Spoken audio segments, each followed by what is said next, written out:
وقالوا لجلودهم لم شهدتم علينا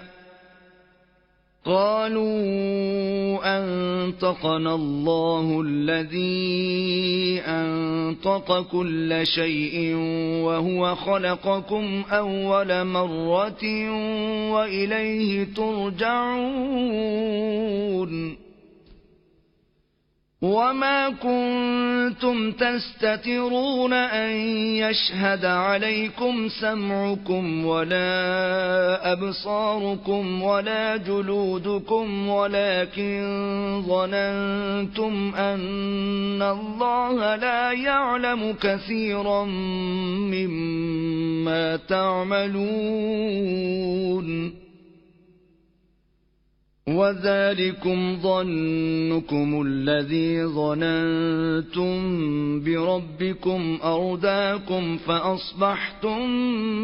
من الخاسرين فإن يصبروا فالنار مثوى لهم وإن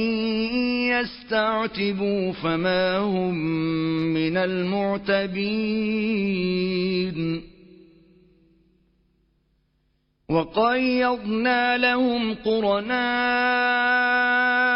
فزينوا لهم ما بين أيديهم وما خلفهم وحق عليهم القول في قد خلت من قبلهم من الجن والإنس إنهم كانوا خاسرين وقال الذين كفروا لا تسمعوا لهذا القرآن والغوا فيه لعلكم تغلبون فلنذيقن الذين كفروا عذابا شديدا ولنجزينهم أسوأ الذي كانوا يعملون ذلك جزاء أعداء الله النار لهم فيها دار الخلد جزاء بما كانوا بآياتنا يجحدون وقال الذين كفروا ربنا أرنا الذين أضلانا من الجن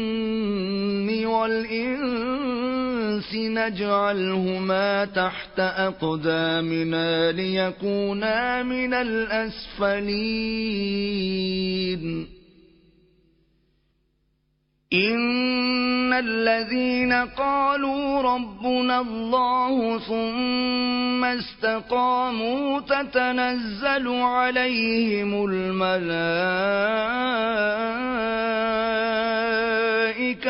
ألا تخافوا ولا تحزنوا وأبشروا بالجنة التي كنتم توعدون نحن أولياؤكم في الحياة الدنيا وفي الآخرة ولكم فيها ما تشتهي أنفسكم ولكم فيها ما تدعون نزلا من غفور رحيم ومن أحسن قولا ممن دعا إلى الله وعمل صالحا وقال إنني من المسلمين ولا تستوي الحسنة ولا السيئة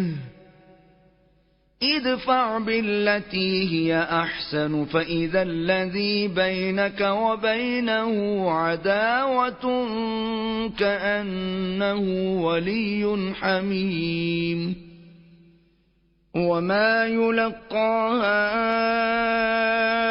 إلا الذين صبروا وما يلقاها